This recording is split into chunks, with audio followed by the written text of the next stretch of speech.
আমি একটা ছোট্ট দৃষ্টান্ত দেই। দুইজন সতীন, দুই সতীনের দুই ছেলে। তো একটা সতীন খুব দুষ্ট এবং খুব ধুরন্ধর, খুবই কুটবুদ্ধি সম্পন্ন। সেই সতীন করে কি, নিজের ছেলেকে কোলে তুলে না, নিজের ছেলেকে সে মাটিতে ছেড়ে দেয়, চলাফেরা করে। কিন্তু অপর সতীনের সন্তানটাকে সব সময় কোলে রেখে সে আদর করে, সোহাগ করে। সতীনের কোলে আদর করে, সোহাগ করে। মানুষের মধ্যে তার খুব একটা সুনাম ছড়ায় পড়লো যে সৎমা দেখেছি, কিন্তু এরকম ভালো সৎমা আমরা কেউ দেখি। নিজের ছেলের চেয়ে সতীনের ছেলেকে আদর বেশি করে। এখন সব জায়গায় এই সতীনের সুনাম সুখ্যাতি। এখন এই সতীনের একটা বান্ধবী ছিল, সই। ও জানতো যে আমার বান্ধবীটা সাংঘাতিক, সে ষড়যন্ত্রকারী, কুটচাল, বুদ্ধি।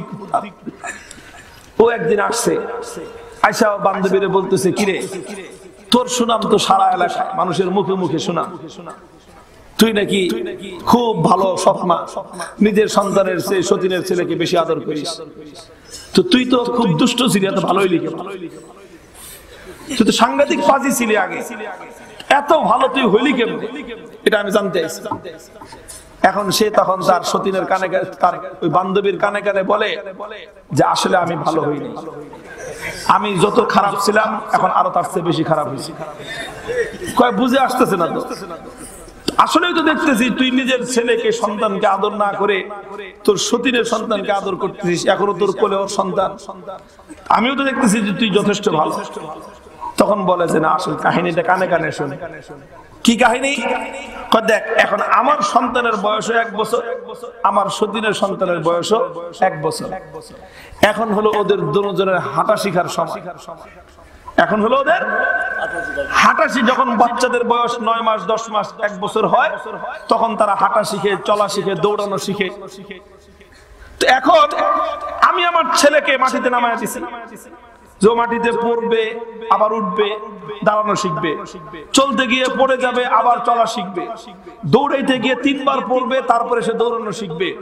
আস্তে আস্তে আমার ছেলে চলতে শিখবে, দৌড়াইতে শিখবে, সারা দুনিয়া বিচরণ করতে শিখবে।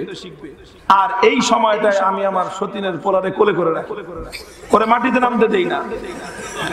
এইভাবে আরো 1 থেকে 2 বছর আমি ওরে কোলে কোলে পালবো, ওরে মাটিতে নামতে দিব না, যাতে যখন আমার ছেলে 3 বছর বয়সে সারা দুনিয়া জয় করতে শিখবে, আর এই 3 বছরে আমার সতীনের ছেলে আমার কোলে থাকতে থাকতে ও ল্যাংড়া লুলা হবে। 3 বছর পরে যখন ওর হাঁটা শিখার বয়স শেষ হবে, তখন আমি ওর কোল থেকে আছাড় দিয়ে মাটিতে ফেলে দিব। জনমের তরে পঙ্গুত্বের জীবন ওর যাপন করতে হবে। তুই এত বড় শয়তান, শয়তানের চেয়ে তুই বড়টাই। কথা ঠিক না বে ঠিক? মুহতারাম হাজিরিন, মনে রাখবে, ইহুদি এবং খ্রিস্ট ধর্মের অবলম্বীরা দীর্ঘদিন তারা চেষ্টা করেছিল তাদের মেয়াদোত্তীর্ণ সেই বাতিল ধর্ম, যেই ধর্মের মেয়াদ বহু আগেই সমাপ্ত হয়ে গিয়েছে, সেই ধর্ম দিয়ে রাষ্ট্র এবং সমাজকে পরিচালনা করতে। যখন ওরা দেখলো মেয়াদোত্তীর্ণ বাতিল ধর্ম দিয়ে সমাজ চালানো যায় না, ওরা যখন দেখলো মেয়াদোত্তীর্ণ বাতিল ধর্ম দিয়ে রাষ্ট্র চালানো যায় না, ওরা যখন দেখলো মেয়াদোত্তীর্ণ বাতিল ধর্ম দিয়ে বিচার ব্যবস্থা চলে না, ওরা যখন দেখলো মেয়াদোত্তীর্ণ বাতিল ব্যবস্থা দিয়ে রাষ্ট্র ব্যবস্থা চলে না, অর্থ ব্যবস্থা চলে না, তখন তারা বাধ্য হয়ে তাদের মেয়াদোত্তীর্ণ ওই বাতিল ধর্মকে গির্জার 4 দেয়ালের মধ্যে নিয়ে বন্দী করেছে। আর যখন তারা দেখলো ওদের ধর্ম গির্জার মধ্যে বন্দী, অথচ সতীনের ধর্ম ইসলাম সারা দুনিয়া ব্যাপী দৌর্দণ্ড দাপটের সঙ্গে বিচরণ করে বেড়ায়, ওরা দেখলো ওদের সতীনের ধর্ম ইসলাম, এই ইসলাম মানুষের জীবনের প্রতিটি ক্ষেত্রে শান্তি কায়েম করে। ওরা দেখলো ওদের সতীনের ধর্ম ইসলাম মানুষের অর্থনীতি, মানুষের বিচার ব্যবস্থা, মানুষের রাজনীতি, রাষ্ট্র ব্যবস্থা, জাতীয় এবং আন্তর্জাতিক পর্যায়ের প্রতিটি সমস্যার সর্বশ্রেষ্ঠ সমাধান দিতে সম্মত, প্রতিটি সমস্যার সমাধান দিতে সক্ষম। তখন ইহুদি আর খ্রিস্টানদের মনের মধ্যে ওই হিংসার আগুন জ্বলে উঠেছিল। ওই ডাইনি সতীনের ভিতরে তার সতীনের সন্তানের ভালো অবস্থা দেখে যে হিংসার আগুন জ্বলে উঠেছিল, তখন থেকে ওরা কৌশল শুরু করলো। ষড়যন্ত্র শুরু করলো যে আমাদের ধর্মকে যেভাবে গির্জার মধ্যে বন্দী করেছি, মুসলমানদের ধর্ম এই ইসলামটাকেও মসজিদের মধ্যে বন্দী করতে হবে, যেভাবেই হোক মসজিদের মধ্যে বন্দী করতে হবে। এখন ইসলাম ধর্ম মসজিদে বন্দী করবে কিভাবে? কারণ ইসলামকে তো আল্লাহর পয়গম্বর রেখে গেছেন এমন একটা অবস্থায় 1,24,000 বর্গ মাইল, কি বলতেছি প্রায় 24 লক্ষ বর্গ মাইল। আল্লাহর পয়গম্বর 12.5 লক্ষ বর্গ মাইল এলাকার জুড়ে। আল্লাহর নবী যখন ইন্তেকাল করেন তখন ইসলামী খেলাফতের পরিধি 12.5 লক্ষ বর্গ মাইল জুড়ে বিস্তৃত।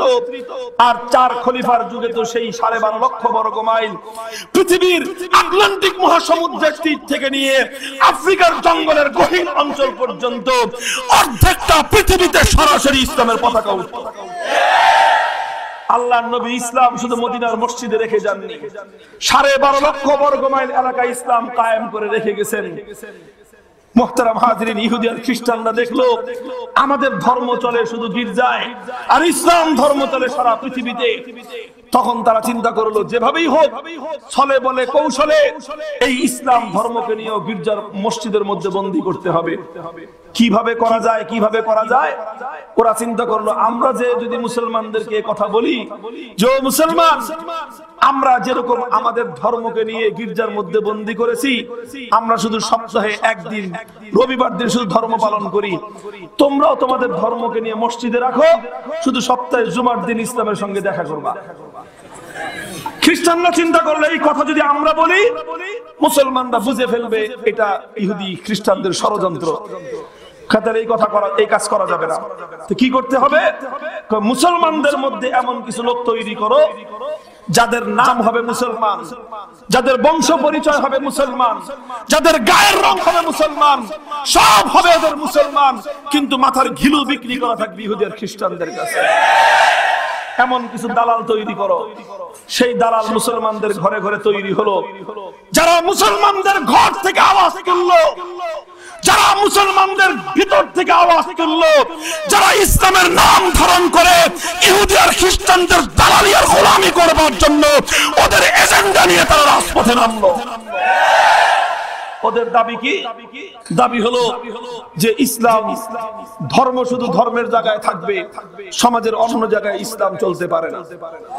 ইসলামকে মসজিদে রাখতে হবে, রাজনীতিতে ইসলাম টেনে আনা যাবে না।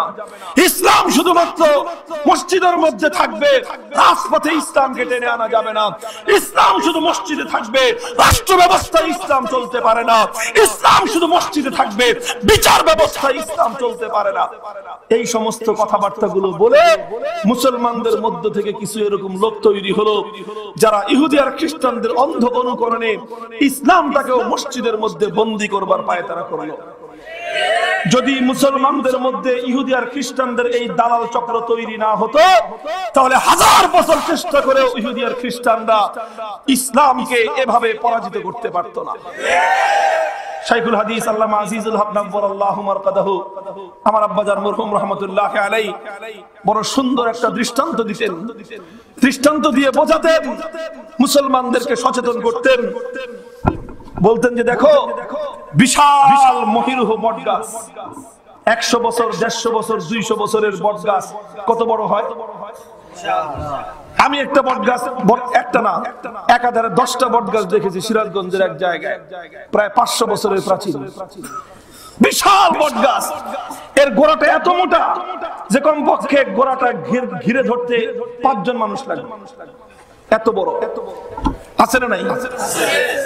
এইরকম বিশাল বটগাছ, এই বটগাছকে কেটে টুকরো টুকরো করে ধ্বংস করে দেয় ছোট্ট একটা লোহার কুড়াল। কয়টা কুড়াল?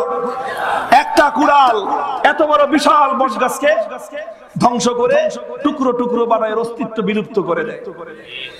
কিন্তু মনে রাখবেন, একটা কুড়ালের পক্ষে, লোহার কুড়াল 6 ইঞ্চি বাই 4 ইঞ্চি, 6 ইঞ্চি লম্বা, 4 ইঞ্চি পাশ, এতটুকু একটা কুড়াল, এতটুকু একটা লোহা, এত বড় একটা বটগাছ, এত বড় একটা গাছকে ধ্বংস করে দেয়। ততক্ষণ পর্যন্ত এই লোহার কুড়াল এই গাছকে ধ্বংস করতে পারে না, যতক্ষণ পর্যন্ত লোহার কুড়ালের পিছনে ওই বট গাছের সজাতি আরেকটা গাছের ডান্ডা পাশার পিছনে না লাগে। যখন আরেকটা গাছের ডান্ডা লোহার কুড়ালের পাশায় লাগবে, তখন ওই ডান্ডা দিয়ে লোহার কুড়াল দিয়ে গাছ কাটা যাবে। যদি ডান্ডা খুলে ফেলেন, লোহার কুড়াল দিয়ে আপনি খোঁচাইতে থাকেন, জিন্দগি পার হয়ে যাবে, গাছ কাটা যাবে না।